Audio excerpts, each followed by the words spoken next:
Muito bem, vamos lá. Bom dia, Márcio. Começando aqui então o nosso estudo de hoje, nós vamos dar sequência no nosso trabalho aqui na página 197 do nosso livro Memórias de um Suicida. Nós estamos no capítulo 5 dessa segunda parte, Prelúdios da Reencarnação. Esse é o nosso quarto encontro. E nós falávamos aqui então, bom dia, abraço. Bom dia, Márcio. Falávamos então sobre a preparação dos espíritos nesse departamento, que trata da preparação das reencarnações. E nós encontramos aqui no nosso último encontro, nós vimos aqui, falando sobre as dificuldades que os amigos espirituais encontram nessa preparação por não encontrarem famílias dispostas aqui no mundo material a receberem esses espíritos. Então fala exatamente dessa a dificuldade de convencer os encarnados a tentarem receber esses espíritos, principalmente porque os encarnados que são procurados, que são consultados, trazem também em suas histórias débitos que precisam ser quitados.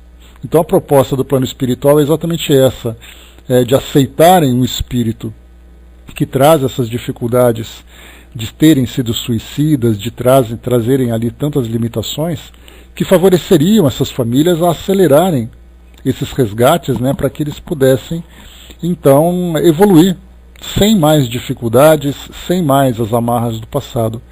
Mas como foi colocado para nós, muitas famílias preferem viverem, pagarem seus débitos, todas as parcelas, ceitil por ceitil, cada centavo daquilo que precisa, do que encarar um desafio, que na verdade seria ali uma proposta da prática da caridade, provavelmente no seu nível mais extremo.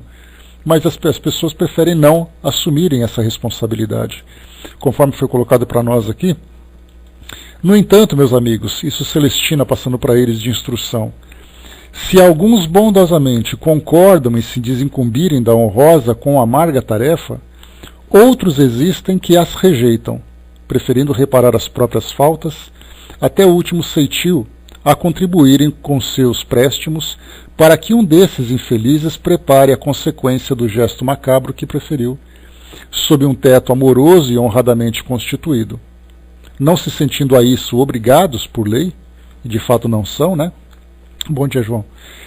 Porque a gente lembra sempre que são espíritos consultados que voluntariamente assumiriam essa responsabilidade, porque essas famílias não têm vínculos com esses espíritos suicidas. Então, não tendo esses vínculos do passado, eles não se veem obrigados a isso. Agora, se é no caso uma família que recebe ali aqueles espíritos que são atraídos naturalmente pela lei de atração, por terem débitos do passado, formando ali famílias, tendo ali companheiros de jornada e tudo mais, já é ali uma necessidade que eles têm. Mas nesse caso em especial, eles não têm essa obrigação. Eles aceitam, por livre e espontânea vontade, dispostos a ajudar esses espíritos e ao mesmo tempo também acelerar ali os seus resgates.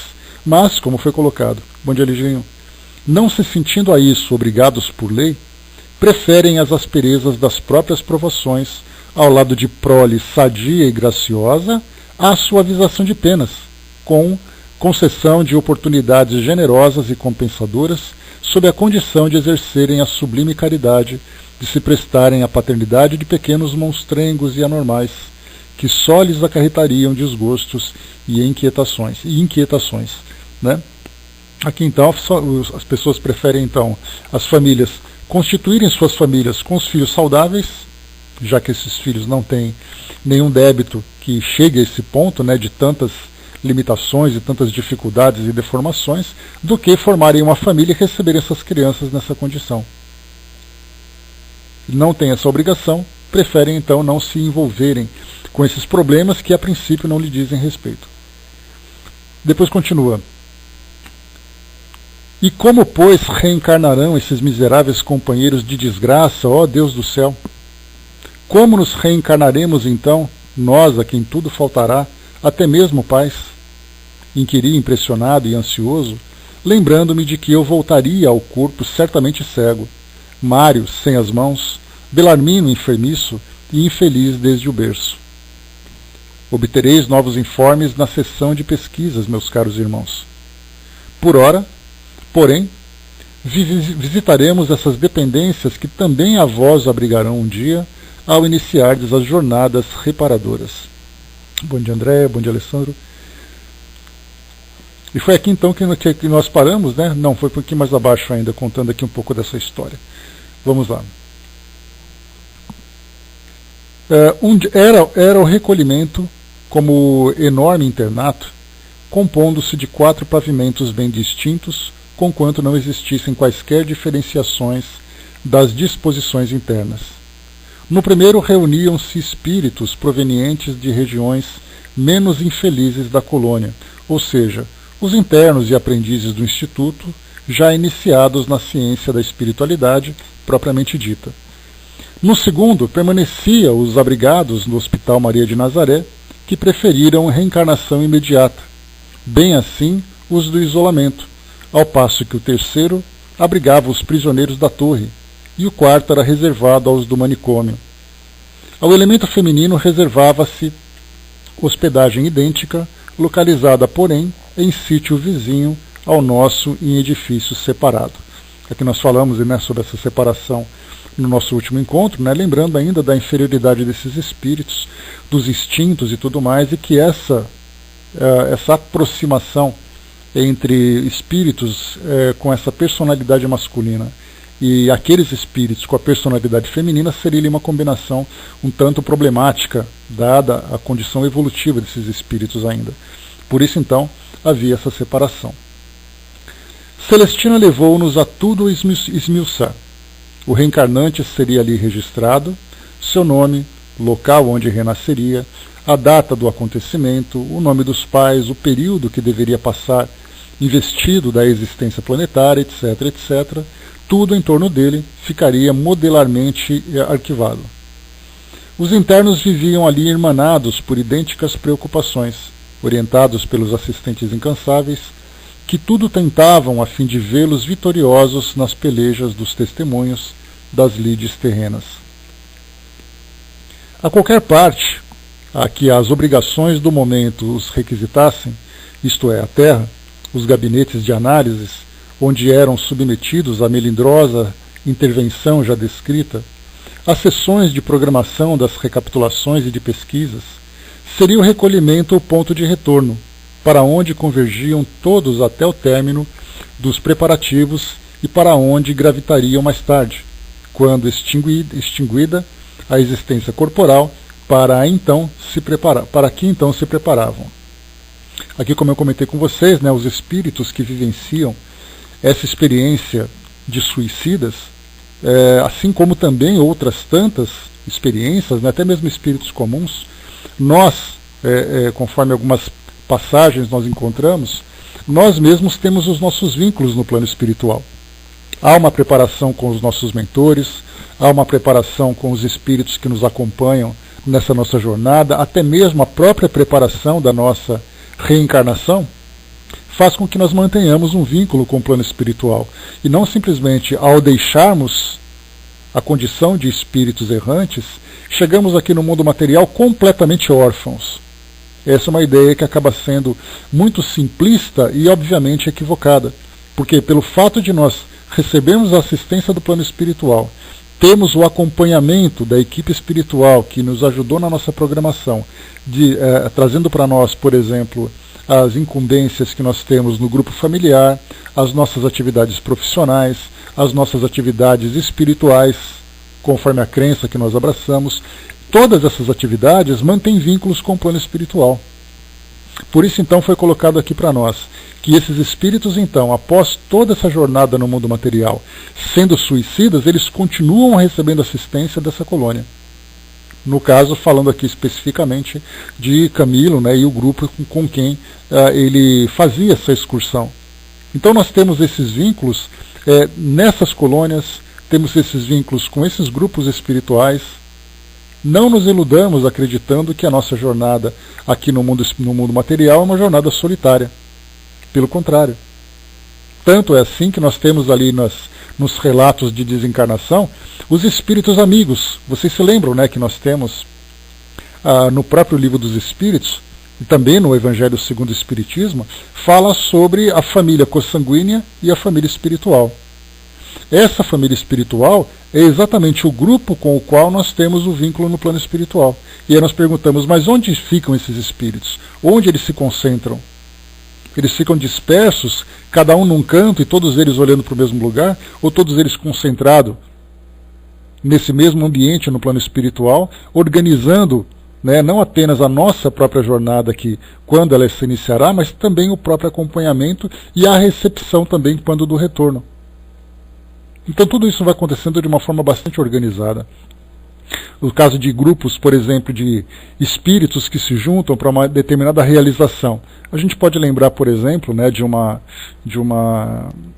um grupo que ele se destacou bastante aqui no nosso meio, foi o grupo, por exemplo, do Chico Xavier, onde nós tivemos ali Chico Xavier e todos aqueles companheiros, né, com quem ele conviveu durante tantos e tantos anos, que nós temos ali os relatos, né, que escreveram livros, trabalharam juntos desde lá de São Leopoldo, depois para Uberaba, todos eles fazendo aquela companhia, amigos de décadas e décadas e décadas, todos eles juntos, realizando aquela mesma tarefa. E a gente se pergunta, por acaso esses espíritos se encontraram aqui no mundo material? Sabemos que não.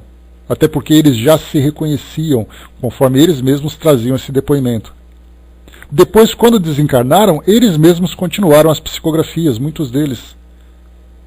Neio Lúcio, por exemplo, né, o pseudônimo de um dos espíritos com quem Chico convivia durante a sua juventude. Emmanuel, o espírito com quem ele tinha vínculo do passado. Então, a gente percebe que esses grupos vão se formando no plano espiritual e vão organizando depois as suas vivências aqui no mundo espiritual, no mundo material. E quando do retorno, dão continuidade nesse processo. Então, saindo desse campo mais comum que nós vemos agora, né, Vanessa, bom dia, que nós vemos agora, nós falamos agora desses suicidas, exatamente isso, como foi colocado para nós aqui mais uma vez. Diz assim, só reforçando essa passagem: a qualquer parte a que as obrigações do momento os requisitassem, isto é, a Terra, os gabinetes de análises onde eram submetidos à melindrosa intervenção já descrita, as sessões de programação das recapitulações de pesquisas, seria o recolhimento, o ponto de retorno, para onde convergiriam todos até o término dos preparativos e para onde gravitariam mais tarde, quando extinguida a existência corporal, para que então se preparavam. Estes, isto é, os preparativos, frequentemente se dilatavam por algum tempo, exceção feita aos pupilos do manicômio, cujas providências para o retorno à gleba terrestre eram sucintas, resumindo-se quase que exclusivamente aos trabalhos de pesquisa. Uma vez concluídos os penosos prelúdios, adivinham as fases das realizações. Ou seja, primeiro era tudo teoria, preparação, organização, agora vamos ver as coisas acontecendo, ou seja, as fases das realizações. Já lemos essa parte aqui na semana passada também, né? No próximo parágrafo já inicia aqui a parte inédita, né, aqui do nosso estudo. Uma vez concluídos os penosos prelúdios, adivinham as fases das realizações. Era quando a chefia do departamento expedia ordens à direção do laboratório de restringimento para iniciar a operação magnética necessária ao caso do renascimento, assim como a respectiva atração para o feto, cujos elementos biológicos já se encontrariam em processo de desenvolvimento no óvulo fecundado, no santuário das entranhas maternas, as quais mais não seriam, então, do que o prosseguimento do mesmo laboratório, uma como dependência temporária ou de emergência do departamento de reencarnação, sujeita à vigilância dos técnicos incumbidos do magnificente serviço e dos guias missionários do espírito que, assim constrangido e restringido em suas vibrações normais, ia modelando o corpo à proporção que se adiantava o fenômeno da gestação.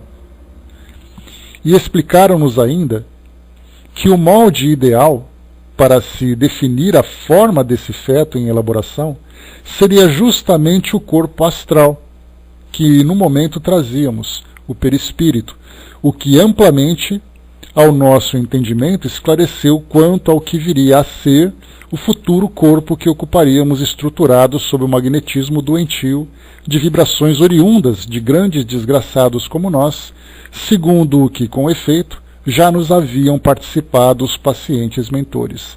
Então, quando se falava sobre aquelas cicatrizes fluídicas, né, entre aspas, né, que o corpo perispiritual carregaria devido às consequências do ato que o espírito praticou, essas mesmas cicatrizes também acabariam influenciando o corpo material, trazendo então essas marcas do passado. Sejam elas marcas físicas expostas, sejam marcas internas. Como, por exemplo, né, a gente lembra que Chico falava sobre isso também, inclusive os espíritos, através dele, lembrava que um espírito que se suicidava ingerindo veneno, acabaria destruindo o seu sistema gástrico. Então, aparentemente, o espírito teria ali, né, fisicamente, aparentemente, dentro da normalidade. Mas o seu funcionamento do seu trato gastrointestinal seria extremamente problemático, com muitas lesões. A mesma coisa aconteceria com o espírito que comete o suicídio pelo afogamento, traz ali problemas seríssimos no trato respiratório.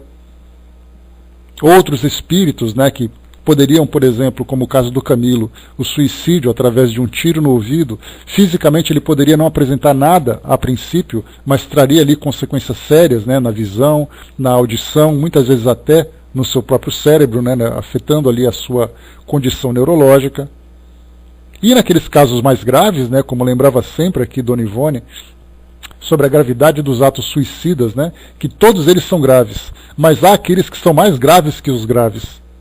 Ela lembrava, por exemplo, que era muito comum naquela época, naquele passado, atos suicidas de pessoas que se lançavam nas linhas dos trens, que era ali o veículo, podemos dizer, né, lá no final do século XIX, começo do século XX, né, até ali as primeiras décadas do século XX, os trens eram ali os veículos mais mortais, vamos dizer assim, diferentemente do que nós temos hoje, né?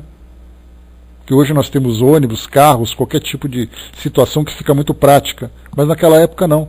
Então, afetando o corpo físico, trazendo ali todas aquelas lesões, mutilando a pessoa e tudo mais, isso refletiria no corpo físico que viria a ser formado. E entram pessoas com graves limitações físicas.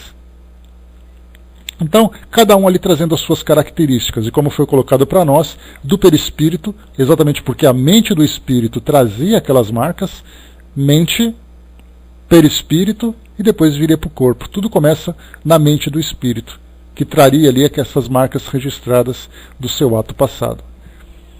Então todos eles já estavam cientes de que isso ia acontecer, como foi colocado para nós aqui. Não nos permitiram a entrada no laboratório de restringimento, assim como não fora permitida a visita aos gabinetes de análises. No entanto, informaram-nos de que, ao se internar no laboratório, não se prenderia a ele o condenado.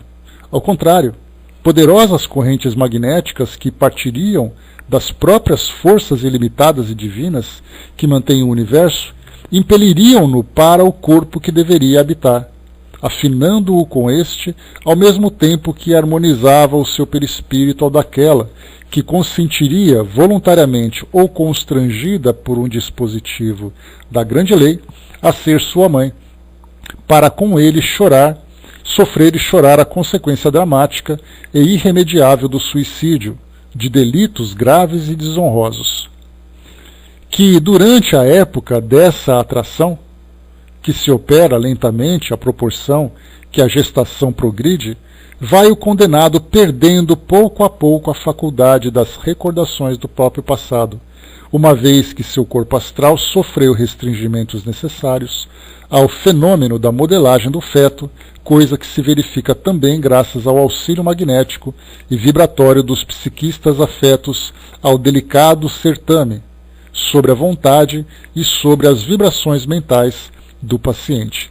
Aqui é um comentário semelhante ao que foi trazido por André Luiz, né, contando ali a história de Segismundo, que falava sobre a aproximação do feto, a preparação do corpo da mãe, onde ela tinha ali, né, os gametas, o dela próprio, depois o do pai, que faria a fecundação, o espírito ficaria vinculado, ele mesmo passando por esse constrangimento e por esse restringimento, ia perdendo a memória, ia perdendo a lembrança do passado, tudo isso então, né, como nós não temos ali um detalhe mais aprofundado, ou detalhes mais aprofundados desse processo, nós temos dificuldade de compreender, ou seja, tem coisas que é só vendo para ver como funciona. No nosso caso, então, como não temos essa possibilidade, nós ficamos então presos na teoria. Então esse é o segundo texto que nós temos, trazendo detalhes desse processo da reencarnação. Temos aquele caso de Segismundo, um espírito que a princípio não tem nenhum drama grave do passado, mas tem aquele vínculo com os pais, e nesse caso dos suicidas, mas o processo acaba sendo o mesmo. A essência é a mesma, o que vai diferenciar são os detalhes de cada tipo de reencarnação. E continua.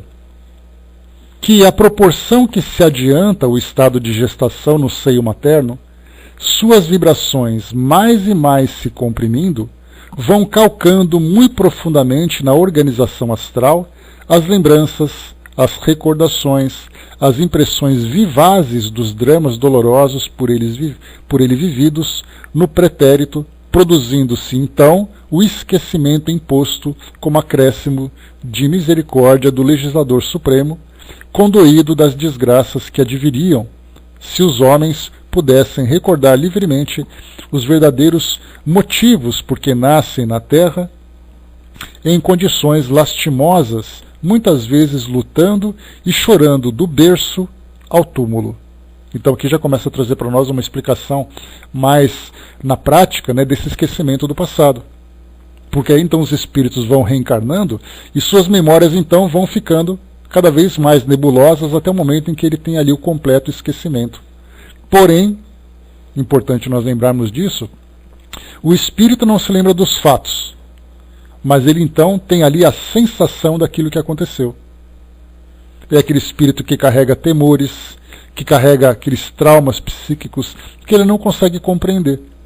E daí que muitas vezes acaba interferindo na sua vida de um modo muito direto, de um modo muito objetivo, e aí então começa aquela terapia com os psicólogos, e aí eventualmente acontece, por exemplo, aquelas situações de fazerem terapias de regressão de memória, quando o espírito reencontra o seu passado, porque a imagem está gravada na sua mente, mas ele não tem a clareza. O trabalho de regressão de memória faz exatamente com que ele busque essa imagem armazenada no fundo da sua mente. E aí então ele se deparando com o passado e trabalhando essa informação, muitos traumas acabam sendo depois dissipados. Isso quando se tem a oportunidade de trabalhar com esse recurso. Mas outras vezes, né, de um modo geral, o que nós temos hoje, são as pessoas levando suas histórias, assim como nós mesmos levamos a nossa história. Nós não sabemos por que reencarnamos naquela família, por que temos aquele afeto ou aquele desafeto, por que a nossa vida traz essas características, muitas vezes de muita dor, de muito sofrimento. Sabemos que está lá. E através do aprendizado que nós temos dessas filosofias que nos ajudam no nosso desenvolvimento, nós vamos levando a vida da melhor forma possível, independente do passado. No momento de voltar e prestarmos conta, nós vamos fazer aquele equilíbrio. Como foi a minha existência anterior e como foi a minha existência agora. O que eu fui capaz de equilibrar ou, infelizmente, desequilibrar. A Ariana lembrou, né, você falando aí, veio na minha mente, né, e aqueles religiosos que induziam seus fiéis ao suicídio em massa através de veneno, né, que situação deles na espiritualidade. Não apenas esse, né, Eliana, são vários casos. Porque nós temos ali agravantes e atenuantes, como eu lembro para vocês, né? Os atenuantes são aquelas pessoas que agiam, mas agiam de uma forma impulsiva, eram induzidas por circunstâncias, faziam achando que estavam fazendo certo, mas acabavam cometendo esses erros graves, né? Então elas erravam por inocência, por ingenuidade e por imaturidade. Agora nós temos os agravantes, que eram aqueles, por exemplo, religiosos, que você lembra, e como os espíritos falam, muitos de nós espíritas estávamos comprometidos no passado com essas situações, por isso que hoje nós fazemos um trabalho inverso, de tentar exatamente trazer esse esclarecimento e tudo mais. Mas eu me lembro, né, conversando com o espírito Dr. Herman, e ele falava exatamente isso, né? Muitos palestrantes hoje que nós temos no meio espírita, eram esses mesmos religiosos do passado que levavam as pessoas a esse equívoco, a sofrerem dores, e hoje procuram fazer esse trabalho reverso, de conduzirem aquelas mesmas almas do passado a algo positivo no presente. Aí a gente dá aquela coçadinha na orelha, né? Fala, ó, que responsabilidade. Não é fácil, não. Então, assim, todos eles acabam, né? Bom dia, Rô. Todos eles acabam querendo suas histórias, acabam também tendo ali suas vivências. E em todos os lugares, né? Não apenas religiosos, mas qualquer pessoa que tinha a oportunidade de fazer o bem e não fez, pelo contrário, acabou fazendo exatamente algo negativo, traz aquela responsabilidade do passado para poder consertar agora. E esse consertar, sem dúvida nenhuma, é algo bastante doloroso. Zé lembrou para nós, né, uns 40 anos, quando trabalhava no distrito policial de Vila Carrão, em São Paulo, aqui na capital, fui morar num cômodo, quartinho, nos fundos de um quintal de uma família. Sempre via uma cadeira de rodas no fundo do quintal, ao sol matinal, mas nunca via ninguém na cadeira. Certo dia cheguei até tal cadeira e levei um susto, né? Ali havia uma cabeça de uma moça sem braços, sem pernas, né? E o pequenino tronco, né? Cuja moça apenas sorria, né? Era filha de um casal que ali morava e que trabalhavam numa grande tecelagem existente nas proximidades, ou seja, a tecelagem Guilherme Jorge, né? Zé, vendo essas situações, assim como tem aqueles voluntários também que trabalham nesses centros, né, de acolhimento de crianças abandonadas, ou mesmo esses centros de reabilitação e tudo mais, basta ver aqui em São Paulo, né, nós temos ali a ACD, né, que eu já frequentei bastante lá. Então na ACD, por exemplo, a gente vai naquela parte na parte da neurologia infantil, na parte da reabilitação infantil, nós vemos crianças ali que, né, o olhar espírita que nós temos nos facilita bastante ver essas coisas. E nós vemos então aquelas mães assim que vivem na periferia de São Paulo, carregando aquelas crianças assim de 8, 10 anos de idade, completamente disformes, muitas vezes sem qualquer tipo de consciência, e as mães, aquelas senhoras assim fortes, né, troncudas, mas assim bastante humildes, carregando essas crianças no colo, pegando o ônibus. Então a gente olha e fala assim, bom, aquela criança está comprometida. Aquela mãe, ou ela é uma voluntária, uma missionária generosa, ou é uma mãe comprometida com o passado daquela criança. Então nós começamos a ver as ligações, começamos a ver ali, você não vê mais a criança, né? O olhar que a doutrina espírita nos proporciona traz isso. Você vai na APAE aqui em São Paulo, onde nós temos ali crianças que trazem graves limitações intelectuais. Então você não vê a criança, você vê um espírito. Essa visão que a doutrina nos passa faz nós vermos o mundo por outras perspectivas. Assim como vemos criminosos, vemos pessoas na rua, vemos pessoas drogadas, você para de ver o indivíduo e você vê o espírito vivendo aquela experiência. E isso muda completamente o nosso olhar. Ainda temos aquele impulso, né, como temos visto na televisão, pessoas cometendo crimes, assim como, por exemplo, tem acontecido aqui em São Paulo, em outras grandes cidades, desses abusos sexuais e tudo mais. Nós, em vez de vermos um indivíduo, nós vemos um espírito doente, que ele precisa de ajuda, ainda que seja uma ajuda de reclusão promovida pela justiça. Mas não é simplesmente aquele indivíduo que muita gente diz assim, olha, mas tem que pegar, tem que linchar, tem que fazer isso, aquilo tudo. Você se torna tão criminoso quanto ele. Então nós começamos a ver os espíritos em todas as condições, desde o espírito do político, o espírito de uma pessoa religiosa, caridosa, do espírito de um maluco que quer fazer guerra, todos eles são espíritos. Então nós saímos da perspectiva do mundo material pura e simplesmente e começamos a elevar a nossa visão vendo de uma forma muito mais profunda.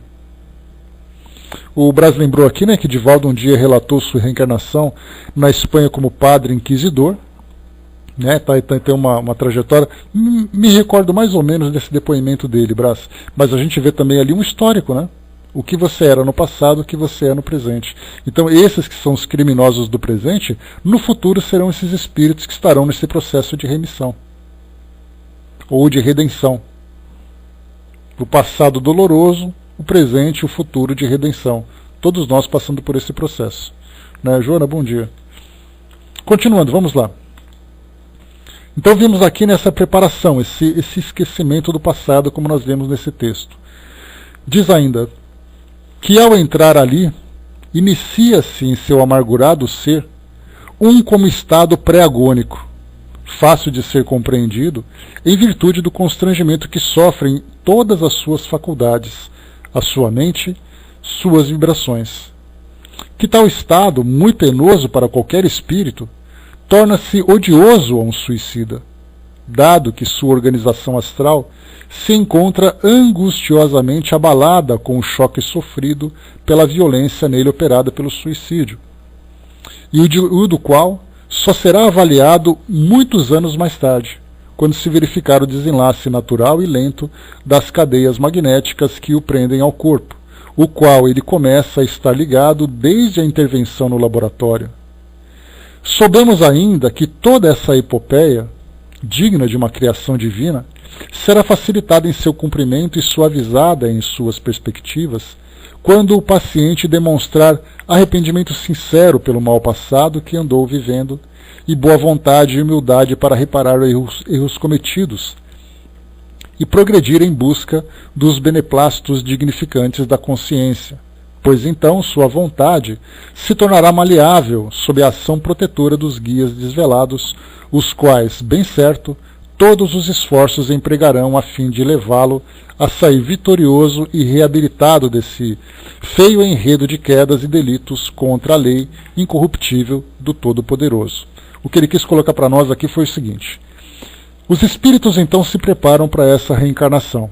Dolorosa, não tenhamos dúvida nenhuma disso. Dolorosa pela condição física que ele se encontra, dolorosa pelos dramas de consciência que ele carrega.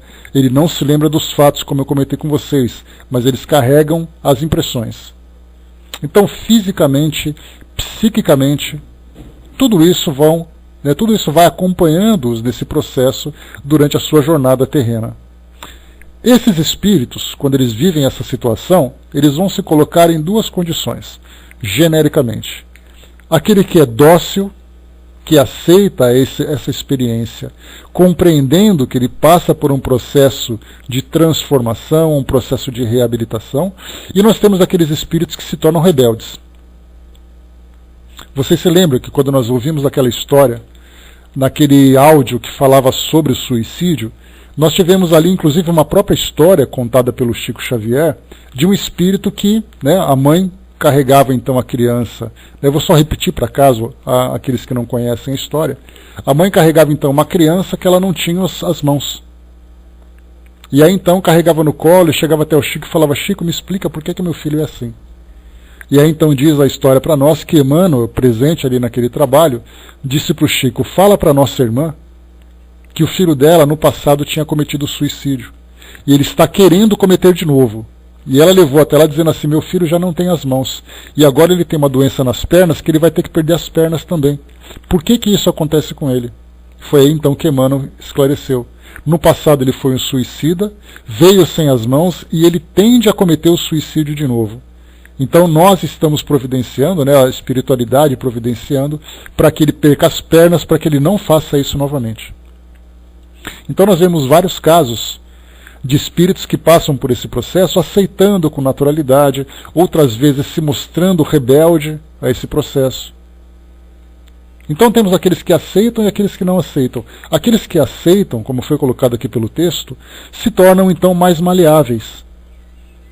Aceitam com mais fácil as sugestões de transformação moral, de reforma interior, de resignação, de coragem, para levar a cabo, levar a termo, até o final, esse processo que ele estava vivendo ali. Isso é extremamente interessante da gente perceber que cada um tem um comportamento diferente. Lá no livro Céu e Inferno, nós tivemos a oportunidade de ver ali a descrição de vários espíritos, cada um numa condição diferente. Todos eles reencarnaram. Nós encontramos ali espíritos felizes, espíritos suicidas, criminosos arrependidos, espíritos endurecidos, aqueles que estavam reencarnados no caso das expiações terrestres, cada um se comportando de um jeito diferente. Entre os suicidas especificamente, nós temos aqueles que aceitam a sua nova condição e aqueles que não aceitam, não suportam aquilo que já vivenciaram. Dona Ivone, por exemplo, quando ela conta a história dela, sendo suicida no passado, por afogamento, vocês se lembram, né? Uma jovem que cometeu suicídio, se jogando num rio e tudo mais. E aí, então, na reencarnação seguinte dela, ela veio como missão, exatamente para sua própria redenção. Ela não trouxe nenhum problema de saúde grave, viveu até os 80 anos, ali os 80 e tantos anos. Ela não trouxe nenhum problema de saúde grave, mas em compensação, pela sua capacidade e pela missão que ela abraçou, ela veio como médium. E sendo médium, então, a sua, vamos dizer assim, a sua especialidade é estar em contato com espíritos suicidas. Onde ela via, onde ela sentia, e não apenas isso, ainda foi revelado para ela o seu passado. Dá para imaginar o que passava na cabeça daquele espírito? E ela conseguia chegar até o final. Mas era um espírito extremamente infeliz, como ela mesma relata. Desde a infância era uma criança triste, uma criança isolada, foi passando toda a sua vida, não tinha ali relação com ninguém, não tinha afeto por ninguém na relação para constituir uma nova família. No caso dela, ela viveu tudo isso. Imagina um espírito mais fraco vivendo tudo aquilo e mais o agravamento das condições físicas e sociais. Muitas vezes sem ter uma família amorosa. O espírito já não basta ter as limitações, ainda tem ali todas as dificuldades sociais. Aí então a gente vai vendo o agravamento das situações em que uns falham e outros conseguem ser bem-sucedidos. Vamos em frente. A Rô lembrou aqui, né, não foi fácil a vida, ela em vida, né? Ela era muito assediada ao cometer o suicídio. É aquela tendência natural, não apenas pelas próprias influências, mas as lembranças eram muito vivas na memória dela, né? Então ela vivia assim aquele desespero, né? Olha, essa minha vida é infeliz, minha vida eu não tenho direito a nada, porque isso, porque aquilo, quer dizer, tinha tudo favorável para que ela cometesse o mesmo ato. Mas ela conseguiu fazer o que fez e muito mais, né? Então temos ali esse grande exemplo. Passando assim por todas as dependências e obtendo sempre, ora de Irmã Celestina, ora de Rosália, ou de um ou outro chefe de gabinete, valiosas elucidações, chegamos aos recintos reservados à programação de recapitulações, cuja finalidade foi razoavelmente descrita nesse mesmo capítulo. Acrescentaremos apenas que, ao ingressarmos no confortável edifício onde se estabelecia aquela sessão, fomos colhidos por agradável surpresa. Eram senhoras, jovens algumas, mesmo moçoilas mal saídas da infância, outras já em plena maturidade e até anciãs veneráveis, que compunham o corpo de funcionários. Ativas, lúcidas, perfeitamente capazes do alto desempenho que lhes era confiado, consultavam as notas provindas dos gabinetes de análises e as ordens do templo e traçavam com sabedoria o esquema fecundo da existência que cotiviria a cada pupilo da colônia que a terra voltasse em vestes carnais. Aqui, né, a gente vê, claro, né, a descrição de um espírito que não tinha compreensão, né, porque ele falava espíritos que eram de anciãs, espíritos que eram de jovens e tudo mais, mas na verdade ali o que considerava era apenas a aparência, né? Porque um espírito de jovem no plano espiritual, com a aparência de jovem, uma aparência de criança, é um espírito tão antigo como todos os outros, cada um ali mantendo, né, a aparência que lhe satisfaz, ou de acordo com a necessidade que tem. Mas na verdade todos são espíritos, né? Então ele ficava impressionado pela aparência, né? Todas mulheres, jovens, velhas, simplesmente espíritos. Então a princípio se julgava pela aparência, né, e vinha a surpresa de ser exatamente quem eram. Elas então faziam a análise, né, a responsabilidade de analisar as informações que eram coletadas para o novo planejamento. Eram, porém, dirigidas por sábios iniciados e guias missionários de cada um, aos quais prestavam filial obediência. Conforme já foi assinalado, vimos que muitos dos próprios pretendentes colaboravam nesses mesmos mapas que constituiriam nada mais, nada menos do que o extremo rosário de suas expiações, os dias de angústias que lhes arrancariam lágrimas,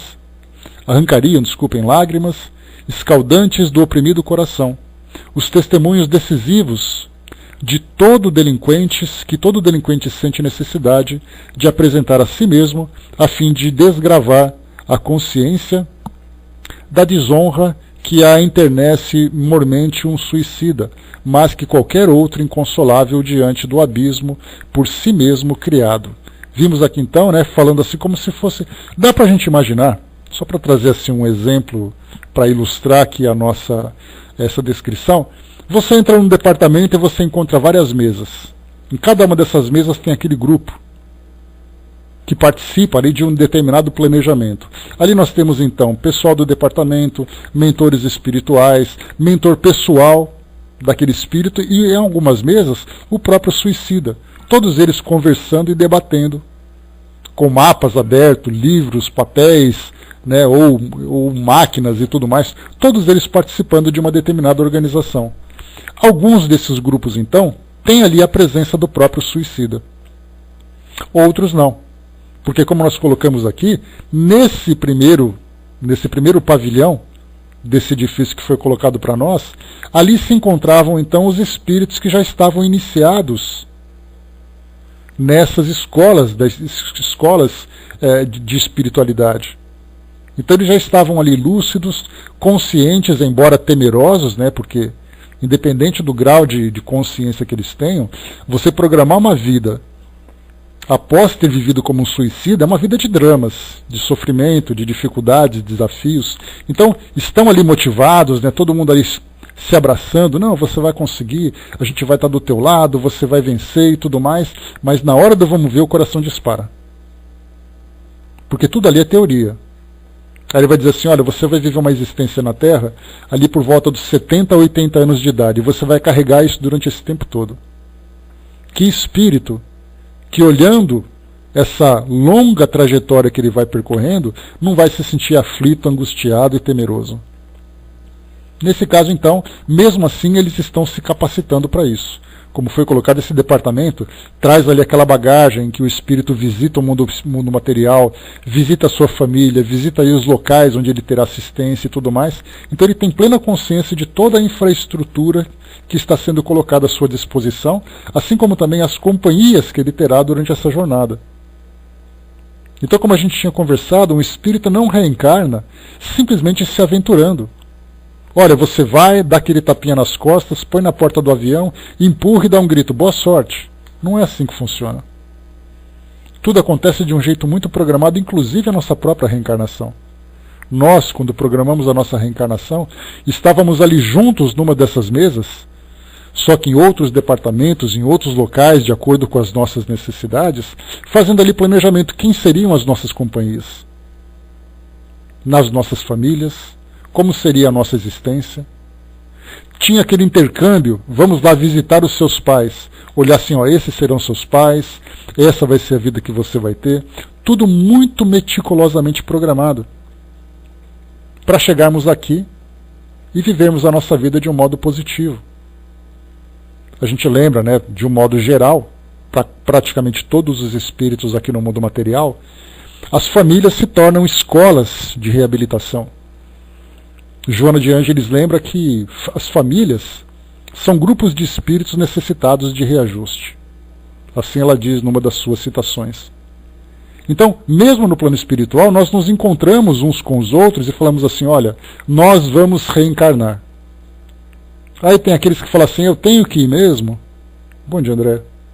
Eu preciso mesmo encontrar com aquela pessoa? Ele tem que ser minha mãe, ela tem que ser minha mãe, ele tem que ser meu pai, tem que ser meu marido, meus filhos. Tem que ter irmão essa pessoa? Sim, sim. Tudo devidamente programado.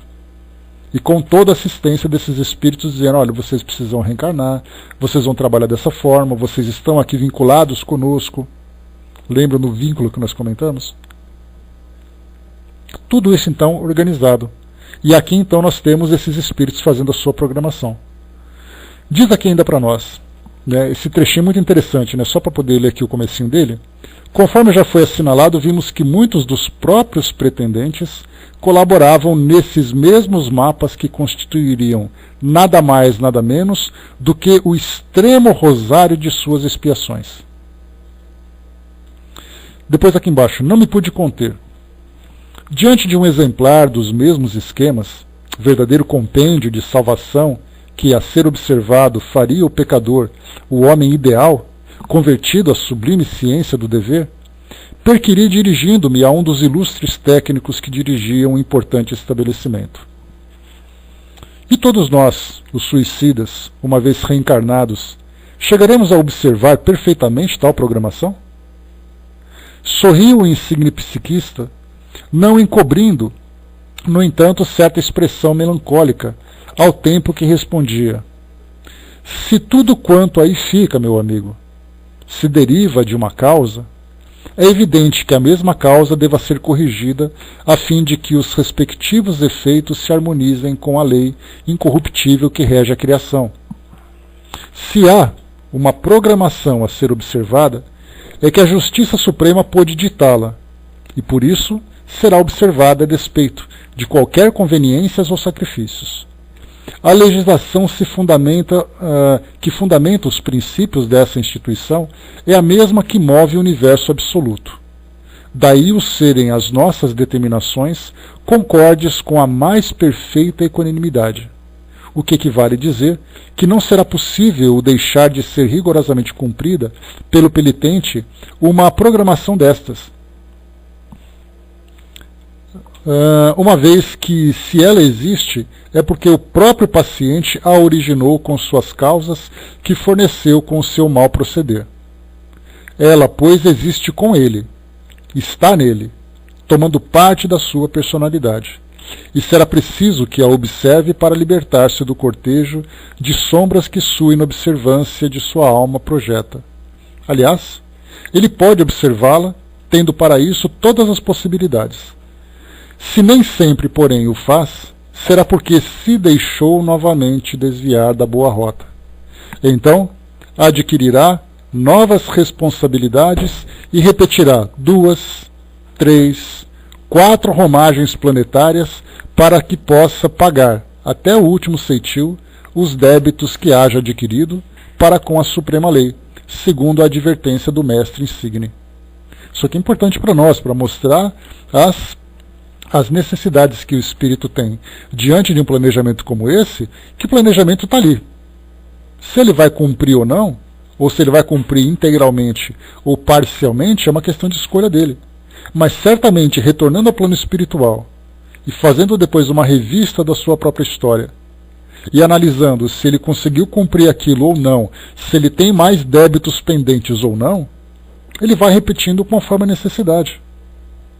Por isso nós, que não vivenciamos uma experiência como essa, da gravidade de um espírito suicida, nessas condições, temos a nossa vida aqui com esses desafios, podemos dizer assim, pequenos desafios, se comparado com uma situação como essa, de tamanha gravidade, né? Nós temos ali as dificuldades e tudo mais, mas não carregamos esses mesmos dramas, que, como os espíritos dizem para nós, é algo indescritível.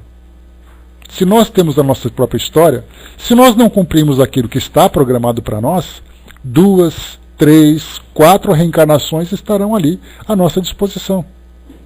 A questão é, quanto mais rápido nós acelerarmos, nós cumprimos esse processo, nós aceleraremos então a nossa evolução. E conforme nós vamos evoluindo, menos dores nós vamos sentindo. É uma tendência natural. Quanto mais nós nos elevamos, menor o nosso sofrimento. É uma matemática ali de uma proporção inversa. Você progride, se eleva, diminui a sua dor. Você se afunda, potencializa a sua dor. Assim é a nossa existência.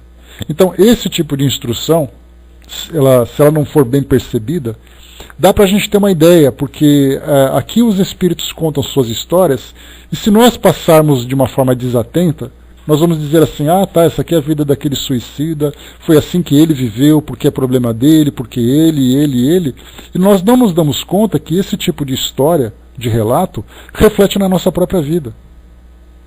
Porque nós também temos a oportunidade de transformar a nossa vida de um modo muito positivo, desde que nós encaremos as experiências que estão colocadas aqui no nosso caminho como algo que faz parte da nossa própria história. Mas se nós não percebemos isso, nós vamos vivendo de uma forma negligente, indisplicente, irresponsável, reclamando de tudo, reclamando de todos, insatisfeitos com tudo, e chegamos no plano espiritual e vem aquela história de novo. Tudo que é mal feito tem que ser feito 2 vezes, 3 vezes, 4 vezes, e assim vai. A Sandra lembrou, e esse monte de crianças que nasceram com defeitos de chikungunya, e a filha de suicida, é uma filha de suicida, será? Sandra, para nós é entrar no campo da especulação. Mas certamente a gente lembra que a lei de causa e efeito, ela traz para nós exatamente aquilo, que nós somos afetados nas nossas experiências terrenas, naquilo que para nós foi a causa de um sofrimento que nós causamos para nós mesmos ou causamos para outras pessoas.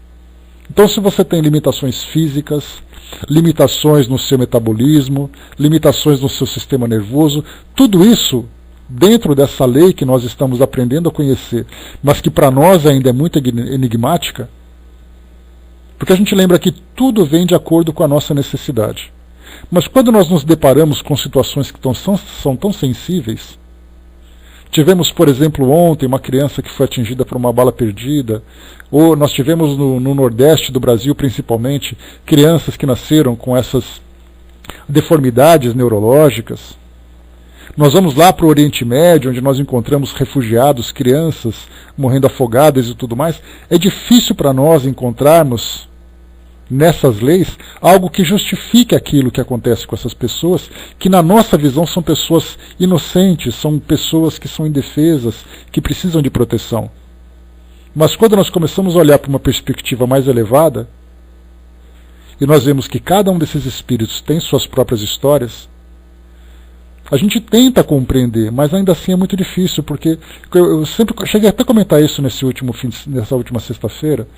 Nós fizemos o estudo lá na sala Espiritismo Net Jovem, e nós estamos estudando um livro muito interessante, que é o Juventude Interrompida, que fala exatamente da história desses espíritos que desencarnaram jovens, desencarnaram ainda nessa condição de juventude, e contaram as suas histórias. Foram para o passado e mostraram, olha, no passado você fez isso. Tinha um caso, por exemplo, de uma garota de 12 anos de idade que morreu afogada. Estava na praia brincando, a água foi levando, quando ela percebeu, pum, se afogou.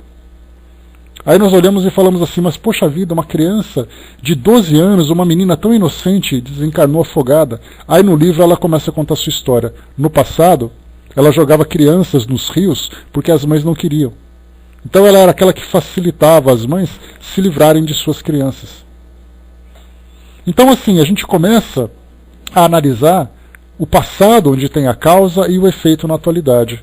Se essas crianças que tiveram essas dificuldades, que vão vivenciar, assim como suas famílias, com esse mau desenvolvimento neurológico, que tem ali a sua existência comprometida, por causa de uma microcefalia e tudo mais, a gente acredita na lei dizendo assim, essas crianças são espíritos que tiveram no seu passado erros que agora estão resgatando, assim como também suas famílias. Agora, conhecer os detalhes para nós, o que mudaria exatamente na nossa opinião? Como eu sempre falo para vocês, a gente não conhece nem a nossa própria história. Por que nós vivemos a nossa vida? Quanto mais por que os outros vivem a vida deles? Mas é a questão da fé. A gente tem a fé que a justiça divina, ela é certa. A justiça divina, ela é perfeita. E cada espírito vivencia as experiências de acordo com suas necessidades. É o que dá para a gente fazer. Agora, quando nós chegarmos no plano espiritual, como estudantes curiosos, que certamente nós seremos, nós teremos ali a oportunidade de fazer a leitura de vários e vários desses casos para trazer para nós um melhor esclarecimento. Mas, por enquanto, a gente vai ter que aguentar essa nossa inconformidade com essas situações devido à nossa incompreensão dessas leis. Sabemos que as leis existem, mas ver essas leis sendo aplicadas, para nós ainda é muito difícil. Paciência, né, Rô? A Mariana lembrou, eu acho que cada caso é um caso. Difícil dizer, ou expiação ou missão do espírito. Por isso não podemos julgar, pois pode estar ali um espírito evoluído, sim, que quis essa forte missão. Missão, expiação, prova, cada espírito vivendo as suas próprias experiências. E também, a gente lembra sempre que estudando aquela passagem que eu falei para vocês, que eu acho que é uma das minhas preferidas, lá no nosso livro obras póstumas, que falava sobre expiações coletivas, não desencarnação coletiva. Porque desencarnações coletivas, inclusive, nós estamos estudando lá no Juventude Interrompida, falando sobre fatalidade, analisando aquele caso daquela boate, lá no sul do Brasil, lá em Santa Maria, Boate Kiss, com mais de 200, acho que eram 262 pessoas que desencarnaram, mais outras tantas feridas e tudo mais. Então estamos estudando fatalidade. Para a biologia, a gente lembra sempre, para nossas ciências médicas, falar de microcefalia para aqueles espíritos é simplesmente uma fatalidade. Foi a contaminação de um determinado agente, através, né, de mosquitos e tudo mais, que provocaram então aquele mau desenvolvimento, um vírus que foi responsável e coisa e tal. A princípio é uma expiação coletiva, mas cada espírito tem a sua própria história. Um espírito que tem a sua história de erros do passado, um espírito que vem para fazer alguma diferença, não sabemos. Mais uma vez, para nós é muito difícil analisar, porque nós temos ainda a nossa perspectiva, ver esses eventos a partir do mundo terreno, é muito problemático, porque nós não conseguimos ver além do que a matéria mostra para nós. Agora, do plano espiritual, nós conseguimos ver ali o histórico do espírito. Então é muito difícil para nós. Fatalidade ou é justiça? Nós vemos como justiça. Agora, o que causou essa justiça? O que provocou essa justiça? Nós não fazemos ideia. O Zé lembrou aqui embaixo, né? Existe o conheça-te a ti mesmo, né? Que é muito difícil de conhecer-se, né? Que deve ter um estudo pessoal que nos ajuda a pelo menos avaliar geneticamente, né? Genericamente. Sim, Zé, aqui nós temos o conhece-te a si mesmo, né? A ti mesmo, a partir do nosso entendimento da nossa encarnação atual. O nosso conhecimento ele acaba sendo limitado. Nós só conhecemos quem nós somos, o que nós sentimos, quais são as nossas tendências, quais são os nossos valores. O espírito tem uma condição muito mais profunda de fazer essa análise, porque ele começa a se lembrar de uma história muito mais antiga. Então a gente vai se conhecendo genericamente, limitadamente nessa nossa condição atual. Já o passado traz para nós ali, né, muito mais informações, e o espírito pode se conhecer muito mais e muitas vezes até, né, se afligir muito mais, porque ele começa a ver a sua história no passado. Vamos lá mais um pouquinho. Diz aqui para nós então, a essa altura, despedimos-nos da amável cultivadora de flores, deixando a sessão de programação de recapitulações para atingirmos a de pesquisas, né? Lembra que a irmã Celestina era uma freira no passado que falava, né, sobre as flores que ela cultivava e tudo mais, que agora no plano espiritual ela continua ainda mantendo esse mesmo hábito.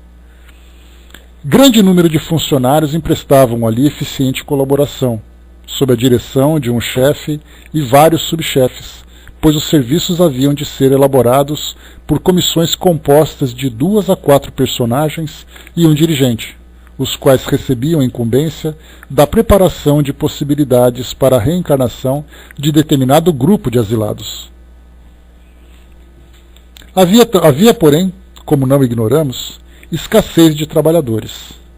Assim foi que encontramos, prestando valiosos concursos a mais esse departamento, algumas personagens nossas conhecidas de outras localidades, tal como o próprio Teócrito, dirigindo pequena caravana de investigações, cujas operações se desenvolveriam, como sabemos, sobre a crosta terrestre, e composta de seus discípulos Romeu e Alceste, o conde Ramiro de Guzmán, chefiando outra comissão, da qual faziam parte 2 canaleiras, Olivier de Guzmán, o emérito educador da torre, ao lado de padre Anselmo, irmão João, venerável no seu porte impressionante de oriental, e vários outros eficientemente prudentes e esclarecidos para o desempenho da alta missão conferida.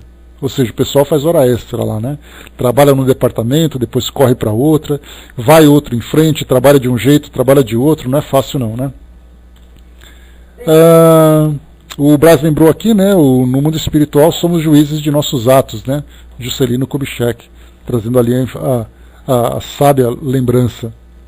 Não reclamam, pelo contrário, né, Silvia? Estão dispostos a fazer mais e mais. Reconhecíamos comovidamente a benevolência sofismável desses servos do meigo nazareno, os quais, a exemplo do mestre que tanto amavam, que não desdenhara, em se apresentar à terra trajando a configuração humana, por servir à instrução das criaturas confiadas pelo Pai Supremo à sua guarda, diminuíam-se também, detinham-se as próprias vibrações, materializavam-se, tornando-se densos e quase humanizados no intuito de servirem à causa esposada por aquele mestre inesquecível e incomparável. Aqui, lembrando, ele fala para nós sobre esses espíritos que têm uma condição de viverem numa faixa vibratória muito mais elevada. Mas eles, entre aspas, se rebaixam para trabalhar nessa faixa mais próxima aqui do nosso mundo material, exatamente pela preocupação de fazerem com que a causa seja bem conduzida, seja bem cumprida, ou seja bem trabalhada.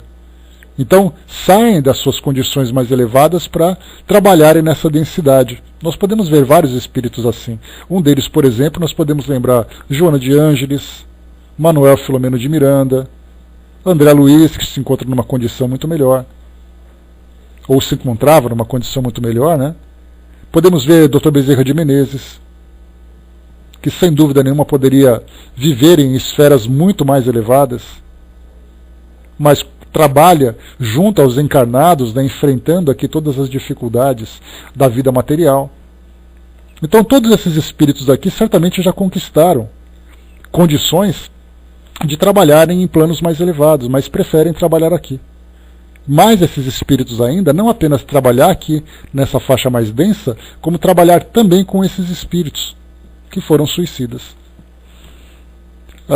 André colocou, né? Pensei que só aqui tinha falta de trabalhadores. A gente lembra sempre, André, que seja qual for o trabalho que é realizado em nome do bem, ele depende da caridade. A caridade, infelizmente, é uma virtude que nós ainda temos uma limitação muito grande para lidar. Nós temos uma deficiência muito grande para isso. Então, quando nós chegamos no plano espiritual, e lá nós vemos então trabalhadores que se dedicam a essa prática do bem, a prática do amor ao próximo, nós nos perguntamos, e nós?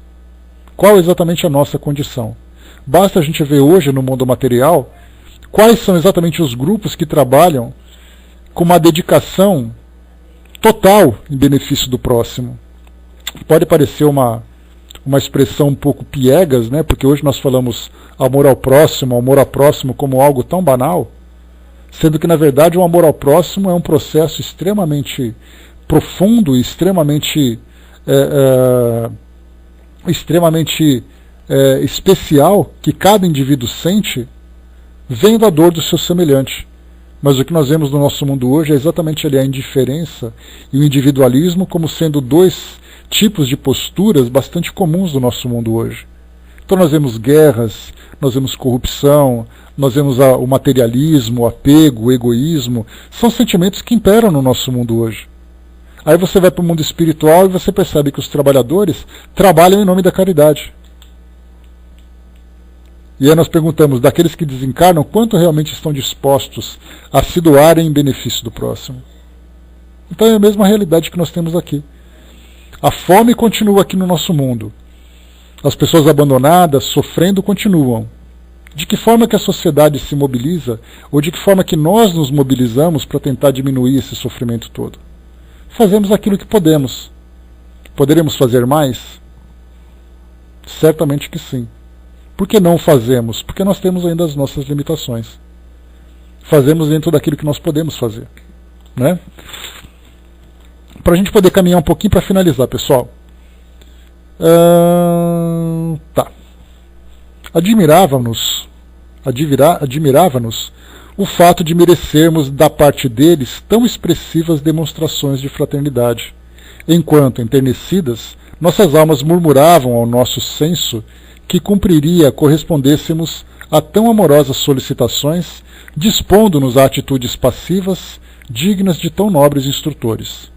Irmão Teócrito desviou-nos de tais cogitações, encaminhando-se até nós e saudando-nos após o que interrogou sorrindo. Segundo o que venho observando, meus amigos, tendes aproveitado bastante das instruções que vos têm sido ministradas. Estou informado do vosso interesse por tudo, o que a mim causa excelente impressão, por prenunciar modificação compensadora em vossas resoluções e necessariamente em vossos destinos. Que deduzis do quanto até agora observastes? Foi Belarmino de Queiroz e Souza quem se fez portador da opinião geral. Deduzimos, eminentíssimo irmão, disse com veemência, que se nos fora dado conhecer estas coisas quando homens, seria mais que provável termos evitado o suicídio, conduzindo-nos por sistemas opostos ao que nos perderam. Quanto ao que a mim particularmente concerne, entendo que serei forte para as consequências que terei de arrostar destino em fora, até cobrir os déficits que me enxovalham a consciência. Ó, caro irmão Teócrito, conquanto sofra, sinto-me agora um outro homem, ou seja, um outro espírito. Acenderam-se em meu ser fachos de esperanças inapagáveis, que me fortalecem e reanimam poderosamente, induzindo-me a partir em busca do futuro, seja qual for. Saber positivamente que existo, que sois, que serei, convencendo-me de que nenhum só dos meus afetos mais santos, de minhas aspirações, meus ideais, assim como dos esforços empregados para o enriquecimento de meus cabedais intelectuais e morais, se perderão jamais, triturados nas crenas execráveis da morte, por mim julgada outrora o ponto final de tudo quanto existe, certo de que a eternidade é a minha sublime herança, a qual me assistem direitos legítimos pela filiação divina de que, como espírito, descendo, e por isso, também capacitado de que deverei alcançar a sucessão dos evos progredindo incessantemente, enriquecendo minhas faculdades com atributos que me levarão a atingir honrosamente planos magníficos da espiritualidade, com a conquista de mim mesmo e para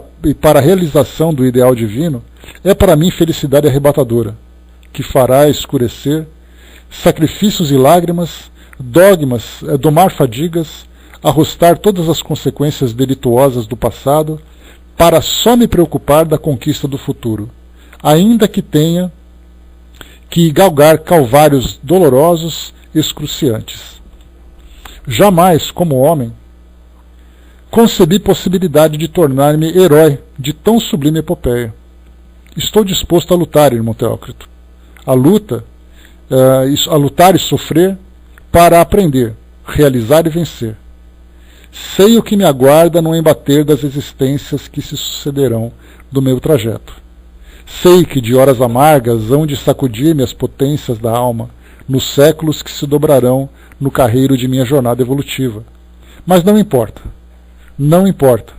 Eu sou imortal, e se um Deus Todo-Poderoso me destinou à eternidade, será para a realização de um ideal sublime, cuja verdadeira perfeição escapa às minhas concepções, ainda bizonhas de precito de uma colônia correcional. Não, porém, para errar e sofrer sempre, porquanto o Criador Onipotente não se limitaria a deixar a sua descendência tão parece recursos de ação, ó venerável Teócrito, sinto-me inferiorizado ainda. Ainda não me despojei sequer dos bacilos que corroeram minha última organização animal, por mim destruída antes que o vírus da tuberculose terrível a apodrecesse de vez, enevado que fiquei ao vê-la nauseabunda e detestável. Aqui só fazendo um parêntese, lembrando que, no caso aqui, o Belarmino, ele teve uma tuberculose, e aí então viu sua vida agravando, não suportou e cometeu suicídio. É disso que ele fala agora. Quando ele lembra exatamente que o corpo dele começou então a sofrer todas as consequências da doença, ele então acabou cometendo esse ato antes. Sei que terei de voltar à Terra muito brevemente, pobre, órfão, tuberculoso ainda, tolhido por decepções diárias, precito a quem não acalentará o calor de uma só ilusão. Sei disso, mas estou disposto a tudo levar de vencida. Regozijo-me até com severidade dessa justiça soberana, porque a lógica irrefragável que a proclama, revela-a também oriunda de uma sabedoria que impõe com a força do direito, e curvo-me então resignado e respeitoso. Irmão Teócrito sorriu, passou complacentemente a destra sobre o ombro do interlocutor e observou paternalmente: tens o verbo inflamado e luzido, meu caro Belarmino, e enquanto falavas, estive a pensar em como seriam belos os discursos que proferias em tuas aulas clássicas de dialética, que perseveres em tão formosas quanto edificantes resoluções. São os meus mais sinceros votos, pois que, assim sendo, os caminhos do progresso que serás compelido a realizar serão aplainados e fáceis de vencer.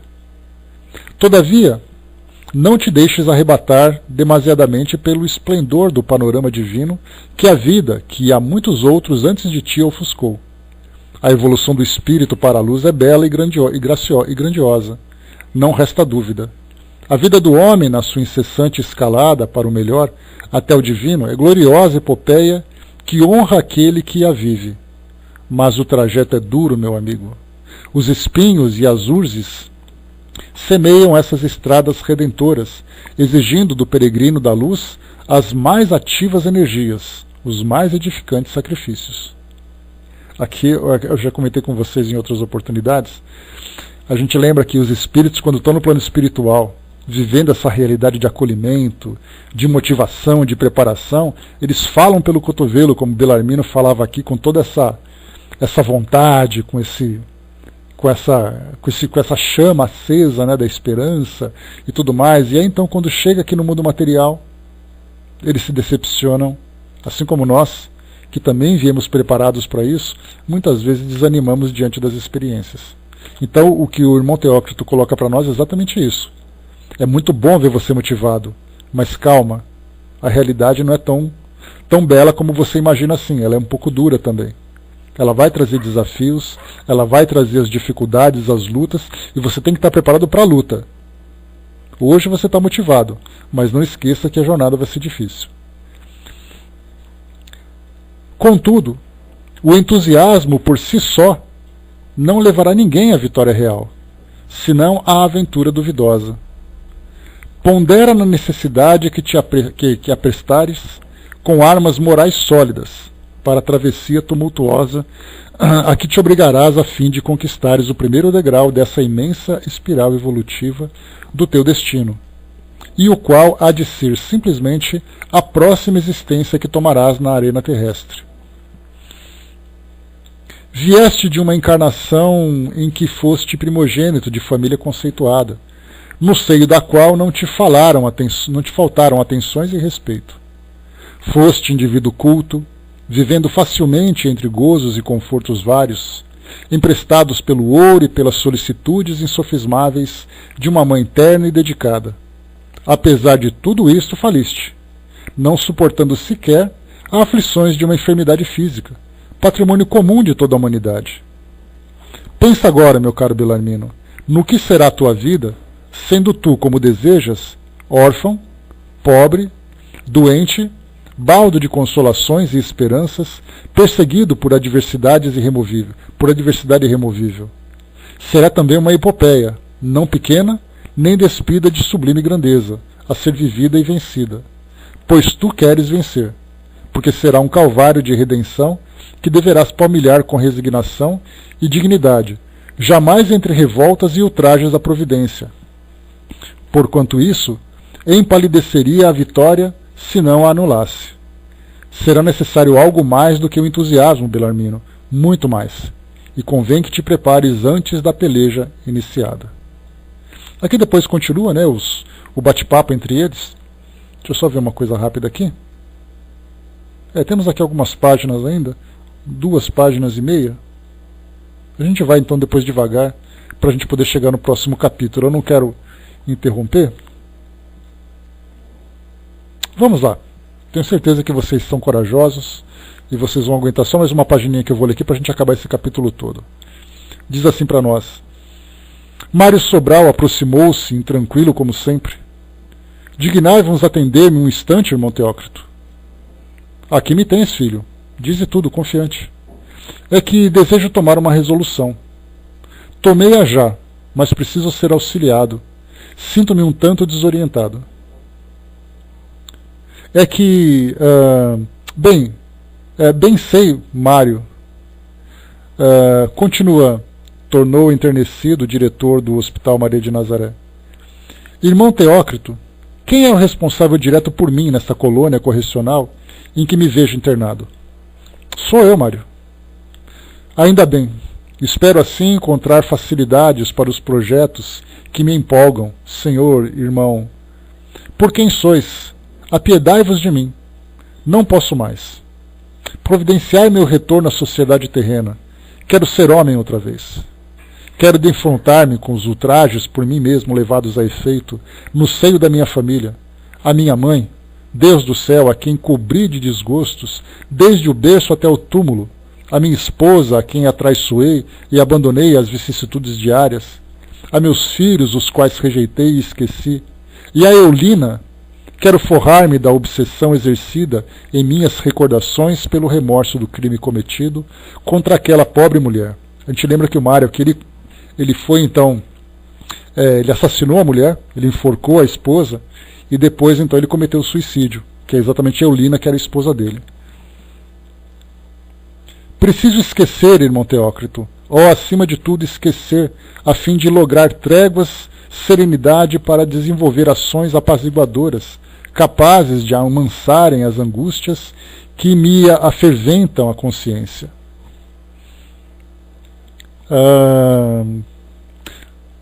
Tudo quero tentar, a fim de que eu também progrida, já que a lei é progresso incessante para toda a criação, conforme as instruções que aqui recebemos. Quero espiar e reparar. Olha a motivação que ele tem, ele está firme e forte para fazer. A imagem humilhada e frágil de Eulina, indefesa sob minha brutalidade, debatendo-se na agonia malvada do estrangulamento entre minhas mãos, absorve minhas faculdades, anulando ensejos para quaisquer outras ponderações, obsediando-me as ideias, enlouquecendo as fibras mais íntimas do meu ser. E eu preciso afastar da mente esse quadro satânico, a fim de poder sentir o perdão do céu orvalhar de esperanças a minha consciência inconsolável. Quero sofrer, irmão Teócrito. A trágica tormenta do vale sinistro não bastou. Não foi por Eulina que ali me debati, mas por mim mesmo, segundo os escalões dissonantes do meu ato de suicídio. Prometi, de joelhos, à sombra dolorosa de Eulina agonizante, ser outra vez homem, arrastar uma existência do berço à velhice ao túmulo, destituído das mãos que a estrangularam. Eu mesmo me darei a tal punição, como testemunho do meu sincero arrependimento. Não é o Senhor Deus que m'a impõe, mas é a lei que m'a exige. Sou eu que voluntariamente suplico ao Pai todo misericórdia que m'a conceda como supremo reconforto à minha desventura, a trânsfuga da lei, da sua lei de amor ao próximo, como supremo ensejo de reabilitação ao meu próprio conceito, já que a morte é quimera a iludir os incaustos que me arrojaram pelas brenhas do suicídio. Sim, passarei sem as mãos que serviram para assassinar uma pobre mulher indefesa. Que se volte contra mim o crime cometido contra Eulina, e que eu me veja tão indefeso, destituído das mãos, como Eulina destituída de forças, naquela noite abominável, acometida de surpresa ante minha ferocidade. Creio, irmão Teócrito, que somente assim obterei alívio para, depois encarar de frente os demais débitos a serem saltados com a ajuda paternal de meu Deus e meu Criador. O antigo boêmio de Lisboa discorria desfeito em prantos, ao passo que o nosso digno tutor espiritual, enternecido, obtemperou gravemente. Já refletiste duramente na extensão das responsabilidades que arrojarás com semelhante reencarnação, meu pobre Mário? Já, irmão Teócrito. Sim, reconheço-te sincero e forte para o resgate, plenamente arrependido do passado culposo. Realmente esse será o recurso aconselhável para o teu caso, medida drástica que te moverá com muito menor morosidade à reabilitação honrosa que de ti exige a consciência. Pondera, no entanto, que foste também suicida e por isso necessariamente as condições precárias em que se encontra a tua presente organização, teu envoltório fluídico, modelador que será a tua futura estruturação carnal, levar-te-á recebeste, com o renascimento, um corpo enfermo, debilitado por achaques irreparáveis no plano objetivo ou terreno. Eu o desejo, irmão Teócrito. Tudo ser-me-á preferível ao suplício desse remorso que me mantém agrilhoado ao inferno que se alastrou em minha alma. Ao menos como homem, quando tudo se faltar, para só as desgraças me flagelarem, terei um consolo, o qual a misericórdia do todo-generoso Pai concederá como esmola suprema à minha irremediável situação, o esquecimento. Condoído, o belo iniciado prometeu interessar-se imediatamente pela sua pretensão, acrescentando paternalmente: no momento que se concluam as instruções que vos temos propiciado, visita-me no meu departamento, Mário, a fim de estabelecermos entendimentos para os preparativos de tão melindrosas relações. Em seguida, convidou-me a tomar parte da comitiva que, sob seus cuidados, buscaria pesquisar meios para a reencarnação, já ordenada e programada, de alguns pupilos seus, os quais se submeteriam, assim, à terapêutica por excelência, ainda sob sua vigilância, muito embora vários deles já se não encontrassem dependentes do Hospital Maria de Nazaré. Iríamos, no entanto, como simples observadores, visto nossas condições não permitirem colaboração de qualquer natureza. Para finalizar o capítulo agora, já de posse dessas instruções necessárias e pronto para encetar a espinhosa missão, o abnegado paladino de Maria voltou-se para nós outros, exclamando: temos ainda muito tempo, pois os serviços que me estão afetos somente serão realizáveis pela calada da noite. Ide repousar, meus caros amigos, até que vos mande buscar, a fim de seguirmos para o local indicado, uma vez que só pela alta madrugada estaremos de volta. Roberto e Carlos de Canaleiras aproximaram-se no intuito de reconduzir-nos ao pavilhão onde residíamos. Rosália despedira-se, prometendo reencontrar-nos no mesmo local, já no dia imediato, para prosseguimento das recomendações do nosso muito querido tutor, irmão Teócrito. Então aqui finaliza essa visita, dos prelúdios da reencarnação, e nós vamos nos preparando aqui para o capítulo 6, a cada um segundo suas obras. Então, só para a gente poder fechar, aqui então volta, exatamente naquelas várias situações que eu cheguei a comentar com você, e a gente começa a pensar na seguinte situação, que muitos espíritos, então, tomados pela culpa, escolhem as dores mais acentuadas, mais graves, para poderem se reabilitar. Pedem, imploram, na verdade, por uma reencarnação para que possam esquecer o passado e sofrerem todos os dramas que eles acham que merecem. Mas o que nós vemos aqui, a recomendação de irmão Teócrito, é exatamente para que Mário, que pede, na verdade ele implora por essa reencarnação, sem as mãos pela culpa que ele sente, ele se esquece que como suicida ele vai trazer as consequências. Então é aí que irmão Teócrito chama atenção. Vamos devagar, vamos conversar, que não é bem assim. Já não basta tudo aquilo que ele vai vivenciar como suicida. Ele ainda quer agravar a situação que já é grave. Então, tomado por essa culpa, para ele pode ser algo muito mais pesado do que ele imagina. Muito mais pesado do que ele pode suportar. Então, na verdade, aquelas dores que são intensas acabam sendo parceladas, distribuídas em existências para que ele possa gradualmente ir diluindo ao mesmo tempo que ele vai evoluindo. Porque punição por si só é um castigo que só machuca o espírito.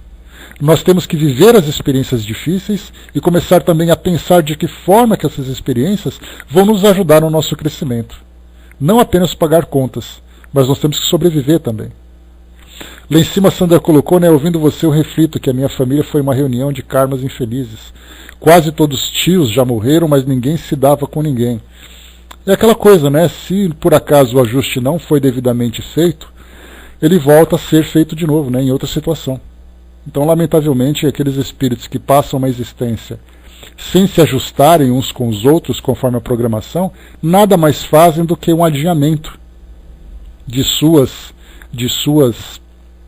dívidas que deveriam ser ali quitadas. Então, como eu falei para vocês, todos nós estamos aqui no mundo de provas e expiações, vivendo provas e expiações. Se um não tem um problema de um jeito, vai ter de outro.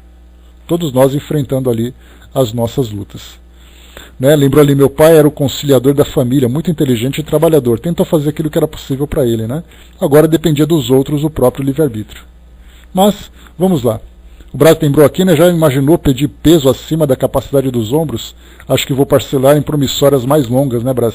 De acordo com a possibilidade, a gente vai fazendo as coisas. Porque é aquela história, é como se fosse mais ou menos uma situação da nossa vida cotidiana, aqui do mundo material. Nós temos aquela preocupação de querer pagar as contas, mas nós nos esquecemos que nós temos que comer, morar, comprar remédio. Então não adianta a gente querer gastar todo o nosso salário pagando conta se a gente não tem como sobreviver depois. Então tudo tem que ser feito, você vai pagar suas contas, mas guarda para a sua sobrevivência. Ou seja, para o espírito que vai reencarnar, guarde suas forças. Faça aquilo que te cabe, aquilo que você pode, mas não esqueça que você tem que sobreviver. Você tem que se desenvolver, você tem que evoluir. Então tudo no seu tempo. Somente para aqueles espíritos do manicômio que nós vimos, naquela condição mais grave, todas as suas energias serão concentradas no seu despertar. Para os espíritos que já avançaram, devagar e sempre. Porque a culpa... Quantos espíritos suicidas gostariam de cometer o suicídio de novo como espíritos? Porque ainda acreditam que, para eles, se apagarem, se anularem completamente, seria aquilo que eles merecem. Tamanha culpa que eles carregam. Mas é aquele trabalho de psicologia fazer com que eles despertem e que eles vejam a existência dele por outra perspectiva.